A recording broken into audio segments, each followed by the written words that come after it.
Pak Mahfud, waktunya 1 menit dimulai saat Bapak berbicara. Silakan. Mas Gibran, saya menghormati Anda sebagai calon wakil presiden sehingga saya tidak akan bicara secara menjebak dan receh-receh.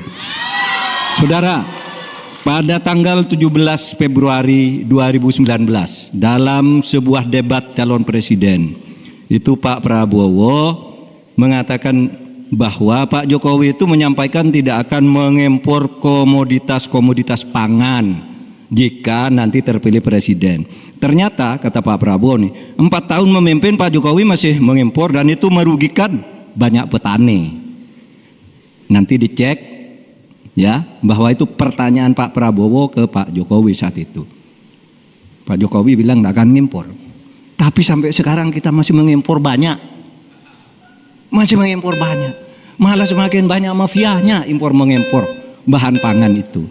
Nah itulah sebabnya apa usul Anda untuk menyelesaikan masalah 5 tahun lalu ini. Ya. Baik,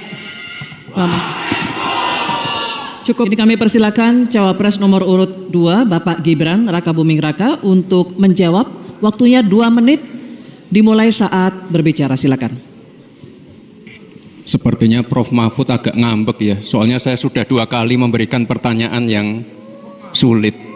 Carbon capture, greenflation, selalu dikomenin pertanyaan receh. Ya kalau receh ya dijawab Pak, gitu loh, segampang itu. Oke, masalah pangan, masalah impor. 2019 sampai 2022 kita sebenarnya sudah swasembada beras. 2023 ada impor karena El Nino Pak. Dan ini terjadi di sebagian besar di belahan dunia Pak. Kuncinya sekarang adalah bagaimana kita bisa bekerja sama melakukan ekstensifikasi, intensifikasi lahan di tingkat desa sampai tingkat nasional secara efektif. Pupuk itu kunci. Makanya kemarin ada pabrik pupuk di Fak-Fak. Ini kunci untuk meningkatkan produktivitas. Lalu mekanisasi. Ini kalau tidak ada mekanisasi, produktivitasnya tidak akan meningkat. Ada combine harvester, ada RMU. Ini wajib untuk meningkatkan produktivitas sekaligus mengurangi food loss atau food waste. Lalu tentu saja kita harus menggandeng anak-anak muda. Misalnya di Jabar sudah ada program petani milenial. Ya kita juga harus mengedepankan smart farming. Kita pakai IoT untuk mengecek kesuburan tanah, pH tanah, keasaman tanah. Penting sekali itu Pak. Lalu kita pakai drone untuk menyemprotkan pestisida. Jadi memang yang namanya food estate, lahan pertanian itu adalah program jangka panjang Pak. Jadi tidak bisa dijudge sekali panen, 2 kali panen, 3 kali panen. Panen pertama, kedua, ketiga itu pasti tidak pernah 100%. Ini yang petani pasti paham. Baru nanti panen ke-6, ke-7, ke-8 baru akan kelihatan seperti apa hasilnya. Itu Pak, terima kasih dan mohon maaf sebelumnya Pak. Waktunya habis, terima kasih. Cukup. Bapak Ibu cukup. Baik, kita lanjutkan dulu. Saatnya calon wakil presiden nomor urut 3 Bapak Mahfud MD untuk menanggapi. Waktunya 1 menit saat Bapak berbicara. Silakan. Pertanyaan saya bukan itu.